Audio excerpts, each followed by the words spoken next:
So what do we do with the money we earn? Putting it into a bank or lending it to the government is so boring. Why not invest it in a business? Like I mentioned in my previous video, we can invest in a business like Jason's gum business. He could have started his own gum business. He could have trained his employees with sales skill and opened many more gum stores. Now suppose Jason is ready to sell half his business to you. As his business has developed so much, he may sell his business for a very high price. If you aren't smart enough, you may even lose your money. Let us suppose that Jason is selling half his business for say $6 million. Jason can understand that many of us cannot afford $6 million.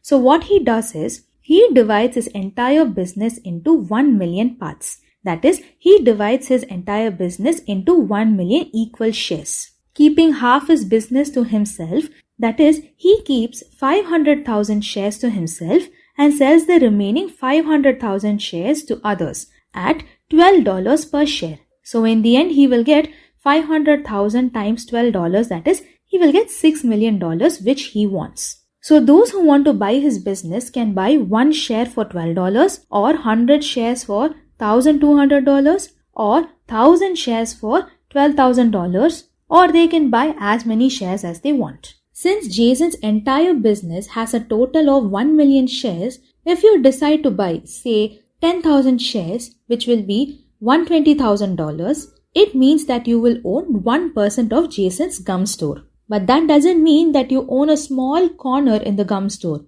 No, it means that of all the profit Jason earns, you will get 1% of that profit. The question that is posted in front of you is this: is it really worth to buy 1% of Jason's gum store for $120,000? One good thing is that Jason has provided his annual income statement of the previous year. Jason has earned $10 million from all his 10 gum stores last year. Here the entire $10 million is not the profit he gained. No, he has also made some expenses. He has used $6 million to buy raw materials for his gum production. So now he gains a profit of $4 million.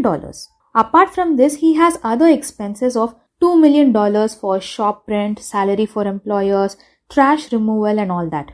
Government collects taxes from successful businesses so that they can provide for the citizens of their country. So the government will collect 40% of Jason's income. Of the remaining $2 million Jason has, his 40% tax amounts to $800,000. So now Jason's net profit comes down to $1.2 million. Now since Jason made a profit of $1.2 million last year, Jason has concluded that his business is worth $12 million. That is why he decided to sell half his business for $6 million. Now coming back to our question. Should we buy his shares for $12 a share? Let us calculate and see for ourselves. His entire business has made a profit of $1.2 million, that is $1,200,000. Since his business has been divided into 1 million shares, every share made a profit of $1.2. And this is just for 1 year. Suppose you have bought a share for 1 year. You would have got a return of $1.2, that is 10% of the profit in 1 year. This return we get is much better than the 6% return we get from the government, which I have mentioned in the previous video. But life isn't that easy anyway. You need to consider many other factors before you decide to buy or not. To begin with, we cannot be sure that Jason's business will see the same profit next year too. It may be more than last year or even less than last year.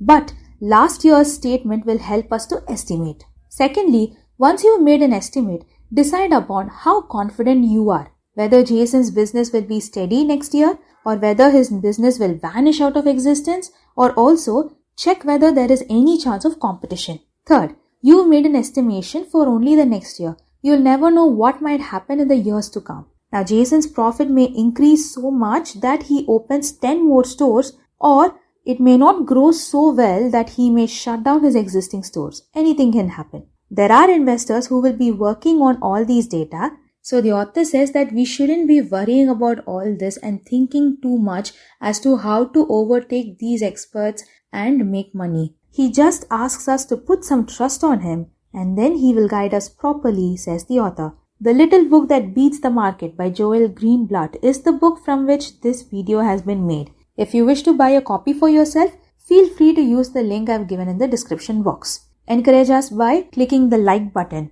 Do share this video with your friends and family, and most importantly, please subscribe to Fun Maths Academy channel. Thank you.